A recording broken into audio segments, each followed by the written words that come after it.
விழுப்புரம் மேல்மலையனூர் அங்காளம்மன் கோவில் மாசி பெருவிழாவில் பங்கேற்க திரளான பக்தர்கள் வருகை தந்த நிலையில் திமுக அரசின் அறநிலையத்துறை உரிய அடிப்படை வசதிகளை செய்து தரவில்லை என பக்தர்கள் குற்றம் சாட்டியுள்ளனர். இதில் பல்லாயிரக்கணக்கான பக்தர்கள் பங்கேற்கும் நிலையில் மேற்கு வாசல் அருகே உள்ள மண்டபம் கான்கிரீட் பெயர்ந்து விழும் ஆபத்தான நிலையில் உள்ளது. மேலும் மேல்மலையனூர் அக்னிகுளம் பழைய துணிகளாலும் சேரும் சகதியுமாக துர்நாற்றத்துடன் காட்சியளிக்கிறது. இதனால் பக்தர்கள் அங்கு புனித நீராட முடியாத அவலநிலை உள்ளது. வார விடுமுறை தினங்களை முன்னிட்டு சென்னையிலிருந்து தென் மாவட்டங்களுக்கு பொதுமக்கள் அதிக அளவில் செல்லும் நிலையில் ஆங்காங்கே போக்குவரத்து நெரிசல் ஏற்பட்டுள்ளது. கிளாம்பாக்கம் பேருந்து நிலையம் முன்பு ஆகாய நடைமேடை அமைக்கும் பணி நடைபெற்று வரும் நிலையில் தென் மாவட்டங்களை நோக்கி செல்லும் வாகனங்கள் அனைத்தையும் போக்குவரத்து போலீசார் கிளாம்பாக்கம் பேருந்து நிலையம் முகப்பு வழியாக செல்ல வலியுறுத்தியுள்ளனர். இதனால் கிளாம்பாக்கம் முதல் பெருங்களத்தூர் வரை சுமார் 3 கிலோமீட்டர் தூரத்திற்கு கடும் போக்குவரத்து நெரிசல் ஏற்பட்டுள்ளதாக வாகன ஓட்டிகள் வேதனையுடன் கூறினர். உரிய திட்டமிடல் இல்லாமல் செயல்பட்டு வரும் திமுக அரசின் போக்குவரத்து போலீசாருக்கு பொதுமக்கள் கடும் கண்டனம் தெரிவித்துள்ளனர். தூத்துக்குடி மாவட்டம் விளாத்திக்குளம் அருகே இருசக்கர வாகனம் மீது டூரிஸ்ட் வாகனம் மோதிய விபத்தில் 2 குழந்தைகள் உட்பட 5 பேர் உயிரிழந்தனர். பல்லாவரம் கிராமத்தைச் சேர்ந்த குடும்பத்தினர் இருசக்கர வாகனத்தில் கடற்கரை சாலையில் சென்று கொண்டிருந்த போது சாயல்குடியில் இருந்து தூத்துக்குடி நோக்கி வந்த சுற்றுலா வேன் நேருக்கு நேர் மோதி விபத்துக்குள்ளானது. இந்த துயர சம்பவத்தில் இருசக்கர வாகனத்தில் சென்ற 5 பேரும் சம்பவ இடத்திலேயே உயிரிழந்தனர்.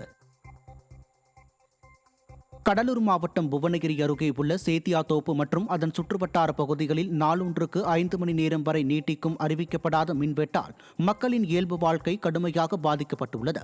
இதுகுறித்து மின்வாரியத்தில் புகார் அளித்தால் கண்டு கொள்ளவில்லை எனவும் எந்த நடவடிக்கையும் எடுப்பதில்லை எனவும் பொதுமக்கள் குற்றம் சாட்டுகின்றனர். மின் கட்டணத்தை மட்டும் உயர்த்திவிட்டு மக்களின் வாழ்வை இருட்டாக்கியுள்ள திமுக அரசுக்கு வரும் தேர்தலில் தக்க பாடம் புகட்டுவோம் என ஆவேசம் அடைந்துள்ள இப்பகுதியினர் உடனடியாக தடையற்ற மின்சாரம் வழங்க வேண்டும் என வலியுறுத்தியுள்ளனர். கன்னியாகுமரி மாவட்டம் வெட்டூர் நிமிடம் கிறிஸ்துநகர் சாலையில் எச்சரிக்கை பலகை வைக்காமல் நடைபெறும் சாலை பணிகளால் தோண்டப்பட்ட குழிகளில் கார் விழுந்து விபத்திற்குள்ளானது. அப்பகுதி சாலையில் குடிநீர் இணைப்பு குழாய் பழுதை சரி செய்யும் பணிகள் நடைபெற்று வரும் நிலையில் அவ்வழியாக செல்லும் வாகன ஓட்டிகள் அறிந்து கொள்ளும் வண்ணம் எந்த எச்சரிக்கை பலகையும் இல்லாததால் அவ்வழியாக வந்த சொகுசு கார் பள்ளத்தில் சிக்கியது. அரை மணி நேர போராட்டத்திற்கு பின் கார் மீட்கப்பட்டது. மாவட்ட நிர்வாகம் இதுகுறித்து உரிய நடவடிக்கை எடுக்க வேண்டும் என வாகன ஓட்டிகள் கோரிக்கை விடுத்துள்ளனர். சென்னை வளசரவாக்கத்தில் எலும்புக்கூடு போல காட்சியளித்து எந்நேரமும் விழும் தருவாயில் உள்ள மின்மாற்றியால் மக்கள் அச்சமடைந்துள்ளனர். வளசரவாக்கம் ஸ்ரீ லட்சுமி நகர் 6வது தெருவில் கான்கிரீட்டுகள் முழுமையாக உதிர்ந்து எலும்புக்கூடு போன்று நிற்கும் மின்மாற்றி எப்போது வேண்டுமானாலும் கீழே விழும் நிலையில் உள்ளது. குறிப்பாக எந்நேரமும் அசம்பாவிதம் ஏற்பட வாய்ப்பு இருப்பதால் இது தொடர்பாக திமுக அரசின் மாநகராட்சியோ அல்லது மின்வாரியம் தரப்பிலோ இதுவரை எந்த நடவடிக்கையும் எடுக்கப்படவில்லை என பொதுமக்கள் குற்றம் சாட்டுகின்றனர்.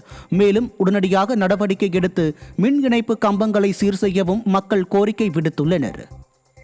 தஞ்சை மாவட்டம் அணைக்குடியில் பிரசித்தி பெற்ற 18 படி சங்கிலி கருப்பண்ண சுவாமி திருக்கோவில் மகா கும்பாபிஷேக பெருவிழா நடைபெற்றது. இத்திருக்கோவில் முற்றிலும் புனரமைக்கப்பட்டு 18 படிகள் அழகுற வடிவமைக்கப்பட்டு சிறப்பு வேலைப்பாடுகளுடன் திருப்பணிகள் நிறைவுற்ற நிலையில் மகா கும்பாபிஷேக பெருவிழா தொடங்கியது. சிவாச்சாரியார்களின் வேத மந்திரங்களுடன் மங்கள வாத்தியங்கள் முழங்க பூஜிக்கப்பட்ட புனித நீர் கொண்ட கலசங்கள் ஊர்வலமாக எடுத்து வரப்பட்டு கோவிலின் பிரதான தெய்வமான 18 படி கருப்பண்ணசாமி, வீரன், சக்தி சூலம் ஆகியோருக்கு அபிஷேகம் செய்யப்பட்டது. இதில் ஏராளமான பக்தர்கள் கலந்து கொண்டு சுவாமி தரிசனம் செய்தனர். ராணிப்பேட்டை மாவட்டம் குருவராஜபேட்டையில் ஸ்ரீ அங்காள பரமேஸ்வரி அம்மன் ஆலயத்தில் பால்குட ஊர்வலம் வெகு விமர்சையாக நடைபெற்றது. குருவராஜபேட்டையில் உள்ள அருள்மிகு ஸ்ரீ அங்காள பரமேஸ்வரி அம்மன் ஆலயத்தில் 106வது ஆண்டு மயான கொள்ளை உற்சவத்தை முன்னிட்டு 1008 பால்குடம் மற்றும் தீச்சட்டி ஊர்வலம் நடைபெற்றது.